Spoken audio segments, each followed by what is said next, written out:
Hey, all you Meadowlarkers out there, welcome to our blog cast of our March Madness special. I'm Jordan, I'm Mark. What's up, guys and and here girls? here we're gonna go through our brackets for March Madness, which starts tomorrow. I'm really excited. How are you feeling about it, Mark? Dude, I cannot wait. Every year, it's just like Christmas. It ends, and you just can't wait for the next round to start. So it's finally here, guys, and let's get into it. Yeah, we're gonna start out in the South region. I have Florida winning. No question there. I mean, one always beats 16 seeds. In the second game, the 9-8 seed matchup, I have Pittsburgh going over Colorado. Um, Pittsburgh plays really good defense, only gives up 62 points a game, and what I like to do typically when I pick my matchups, it's a theme I have throughout the whole tournament. I like picking teams that don't allow a lot of points. It's a trend I do, and it usually proves out pretty well for me. On the 5-12, I have VCU over SF Austin. I really like VCU. They're a really experienced team. They have a great coach. 4-13 matchup, I have UCLA over Tulsa. UCLA won the Pac-12 tournament this year, and they've really come on strong. A great showing against Arizona and the Ducks, so I feel like they're going to have a pretty easy first round. 6-11, Ohio State over Dayton. 3-14, 3-14 is Syracuse. I have over Western Michigan. 7-10, I have New Mexico over Stanford. And at 2-15, I have Kansas over Eastern Kentucky. So going into round three, to be the round of 32, I have Florida over Pittsburgh, which is, I mean, to me, Florida is one of the more like easier picks to make now. Just they're one of the best teams. And then I have VCU over UCLA. I'm not that high on UCLA. I know, like I just said earlier, they're getting really hot, but they don't play really great defense. Give up 70 points a game. Granted, they score 81 points a game. I don't know, as teams play tighter and a little more conservative, I don't know how well offensively they're going to play. So I like VCU in that matchup. In the bottom part of the South region, I have Ohio State and Syracuse. I'm actually going to take Syracuse in that matchup. Um, I really like the ACC. Syracuse has been a really good team this year. It's going to be a good matchup. They're both relatively even. Ohio State has played a little bit harder schedule, but I like Syracuse taking that game. And then in the bottom part, I have Kansas over New Mexico, which is pretty standard. And so for Florida VCU, again, I like Florida going on to the Elite Eight. Great team. And from there, they're just going to keep going. In the bottom half, Syracuse, Kansas is a really tough one for me. Um, I've always been, like, along with defense, another theme I like that I did last year with Trey Burke in Michigan is star power and having big time stars, big time players. And I picked uh, Michigan to go to the Final Four, and unfortunately, they went to the championship game. They beat Florida, I believe, and I didn't end up winning my bracket, but I was in the running the whole time because I took Michigan that whole way. Um, so that's why I have Kansas going as far as they are, but I still think Syracuse is the better team. And then from the Elite Eight, I have Florida going on the Final Four. So, Mark, what's up with your South region? My South region, well, Florida should be a pretty breezy win over Albany. Moving on to the Colorado Pittsburgh matchup, I like Pittsburgh in this one. They have lost twice to Syracuse, and they also lost twice to Virginia. These are both very good teams, but they lost twice to Syracuse, once by 4 and once by 2, and they were lost by 3 in both of those games to Virginia. So they lost, but they can hang. Meanwhile, Colorado is missing their star point guard, and they shoot pretty bad from deep. And their inability to spread the floor, compiled with Pitt's good defense, I think Pitt's going to run away with this one.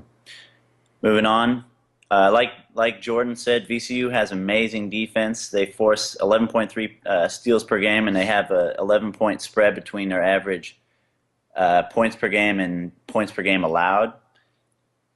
But Stephen F. Austin also has nice D, and they have nice offense to back it up. One of the stats I like is they score 19 points per game just off of free throws because they're pretty icy from the line. So I've got Stephen F. Austin moving on. UCLA scores crazy 81 points per game on 49% shooting. They ran through Oregon, Stanford, and number one seed Arizona to win the Pac-12 tournament. UCLA has been playing and winning against big dogs all season. Tulsa has been playing and losing against big dogs. So UCLA is moving on here. Ohio State has several battle-hardened players who have been playing. This will be their fourth tournament. They shoot pretty terribly from deep, only 32%, but they've been able to still average 70 points per game in their tough conference. With the weak interior defense of Dayton, they should have no problem moving on. Uh, and yeah, I do understand that Syracuse is a good team. Started off pretty hot, but coming down the stretch, they lost 5 of their last 7 games. 2 of them to Georgia Tech and Boston College, who are both totally bottom feeders in the ACC with like 200 winning percentages. Meanwhile, Western Michigan finished strong, crushing the number 6 seed Toledo. I forgot which part of the bracket they're in, but they're number 6 seed. They won by 21 in the Mid American Conference. So I see Western Michigan coming out with this one. That's one of my little upsets there. Uh, Stanford, New Mexico should be a shootout. Both teams have a couple players who have just lights out shooting from deep. Uh,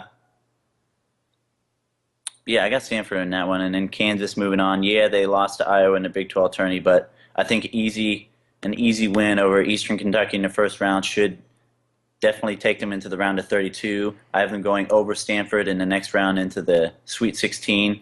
I have Ohio State coming out and taking over Western Michigan. Stephen F. Austin, they're one of my underdogs here. 12 seed taking on and taking down UCLA to face Florida in the Sweet 16 after Florida takes out Pitt. Florida, just an amazing team, undefeated in the SEC, going on to the Elite Eight to face Kansas. Um, I don't know. Andrew Wiggins, good player, star power, like you said, and Kansas only lost by 6 earlier this year in Florida. But it's game time here. I think Florida is going to take it to the Final Four. All right, and I really guess I didn't know that about Syracuse, so I'm actually going to change Kansas going over Syracuse to the Elite Eight. So thank you for converting me on that, Marky boy. Got you, Um, dude. so now we're going to go out west. Unlike Damian Lillard, I have Arizona going over Weber State. The second round, I have Oklahoma State over Gonzaga. Gonzaga is obviously not as good as they were last year, and I like Marcus Smart despite his off the court antics.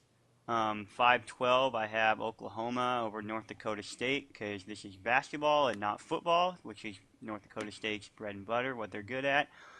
Um, and at 4-13, I'm going to have San Diego State over New Mexico State.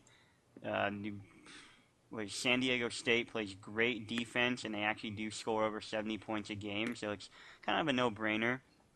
Uh, I have Baylor over Nebraska. Baylor has always been a really good team. Really know how to fill it up, 75 points a game, and they had the eighth, like their strength of schedule is 8, so it's a pretty hard schedule, especially in the Big 12. Um, and then I like Doug McDermott a lot. I think he's going to be a great player in the NBA if given the right opportunity, unlike Jimmer. So I have them over UL Lafayette. Oregon, BYU. I think Oregon really came on at the end of the year. Like they went undefeated non-conference, then lost 8 in a row, and then won 9 in a row in Pac-12, and then upset Arizona in Eugene. And then they went on and kind of laid an egg in the conference tournament. Yeah, they beat Oregon State, but really, who hasn't beat Oregon State? I think they're a really hot team. I mean, I guess more hot and cold. They score 81 points a game, but they give up a lot. So it's like, are the Ducks going to step up? Are they going to bring their A game? I do having them beat BYU, just I guess a homer pick in a way because we were from Oregon. The 2-15, I have 2-15 matchup. I have Wisconsin over American. And going back up top, I'm going to have Arizona beat Oklahoma State. Arizona, yeah, I know they were a little they're a little shaky to me. I don't know if they deserve the number 1 seed, but I think they get it done, Oklahoma State. That Oklahoma San Diego State matchup, I'm gonna have San Diego State taking that matchup. Um, the Aztecs just play really great defense, and they had their RPI was at a 15, so I think they can get it done there. I'm gonna have Creighton over Baylor. That one is still, I think to me, that's a little toss up. I mean, Doug McDermott can light you up for 30 points, but I mean, is that going to be enough to beat Baylor? We'll see. I'd like to think so, just so I can be right. And the Oregon-Wisconsin matchup is love. As much as I like Oregon, their game reminds me of the Blazers in a lot of ways. They like to shoot the three ball a lot. I don't think it's going to get it done against a good defensive, well, sort of good defensive team in Wisconsin. So I'm going to have Wisconsin moving on. In the Sweet 16, Arizona again over San Diego State. I think Arizona will get it done to some degree and be able to pull out a win. I think it's going to be close, but I wouldn't be surprised if they lost either. And that bottom one, Creighton, Wisconsin. I like Wisconsin a lot. Going to have them go on. And in the Elite Eight, I'm going to take Wisconsin over Arizona. Like I said, they're really shaky right now. Um, they lost in the Pac-12 title game by a lot to UCLA, lost to Oregon, and almost lost to Oregon State at the end of the year. So it's going to be interesting to see where they are come tournament time. So, Mark, tell me about your West. Well, I've got Arizona moving on. Sorry, Dane. Uh, in the Oklahoma State matchup, I mean, uh, both teams have really efficient offensive. Gonzaga forward Sam Dower scores 15 points per game down low. Oklahoma State doesn't have very good interior defense, so look for him to go off. Uh, Man, this is still kind of like a coin flip for me right now. I'm pretty positive Arizona's gonna be able to down whoever they play. So right now I've got Oklahoma State moving on to the round of 32, but I might change that before the games start tomorrow. Oklahoma and North Dakota State. Both the teams have 3 or 4 guys who are pretty good sharpshooters. Um, the fact that so many people are talking about North Dakota being a big upset kind of puts me on edge with picking them. So I've got Oklahoma winning this one. Uh, San Diego State has a massive 14 points differential between the points scored and the defensive points allowed, which means that they have both a strong offense and a strong defense. New Mexico State does have a pair of 7'5" centers, two dudes from Canada. But I've seen some YouTube footage of them. They're a little slow and they're not the most coordinated guys. So the San Diego State guard should be able to penetrate and score.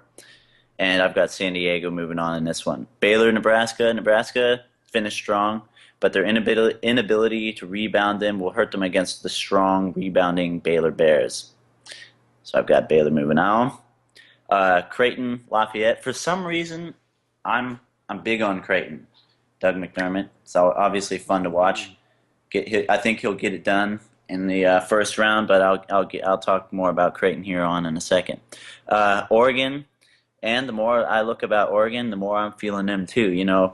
BYU is very fundamentally sound. However, they lost one of their key players, Kyle Collinsworth, in their tournament, and they allow over 83 points per game when they're away from home, which is like that's just abysmal. You can't be doing that. Oregon is a pretty well rounded team offensively, and they shoot 77% from the free throw line, which is totally key in any March Madness matchup because you never know. And if it comes down to the end, I see Oregon definitely taking it with that 77%. Wisconsin, I've got them moving on. Second round, like I said, Arizona should easily take Oklahoma State, moving on to the Sweet 16. Right now, I've got Oklahoma over San Diego State. That's another one I'm not totally sure about because I do like how San Diego State plays hard on both ends of the floor. Actually, I'm just going to go ahead and switch that. I got San Diego State going into the Sweet 16. Creighton taking down Baylor, meeting Wisconsin in the Sweet 16. I think Oregon has a chance to beat Wisconsin, maybe in the neutral site, but this game is being played in Milwaukee, which gives Wisconsin just a big edge there. However, in the Sweet 16, I've got them moving on again actually because Creighton they shoot what is it, like 42% from downtown as a team? Yeah, 42%. But what that tells me is they pretty much live and die by the three, and Yeah, what happens just when they exactly that. What happens when they can't shoot that? They've put up over 800 threes this season, and like an average team has put up like 5 to 600. So they're jacking up a lot of threes, and yeah, if those don't fall, Creighton will well, fall. and just playing like a good defensive team like Wisconsin is, Yeah. they're gonna try and prevent that from happening. So And then so I've got Wisconsin, Arizona in the Elite Eight, and I've actually changed it. The other day I had Wisconsin going on to the Final Four, but I switched it to Arizona just because uh, one of the things I was thinking about is Arizona's a little Jekyll and Hyde throughout the season. They looked really, really good, and then they lost a few, and people had questions, but I think they'll be able to pull it out, and they've got a pretty easy road to the Final Four, so that's my West. yeah, it sounds good to me. Anyway, guys, that's part one of our March Madness coverage. Stay tuned. Part two should be up relatively at the same time. We're about to record it, so thank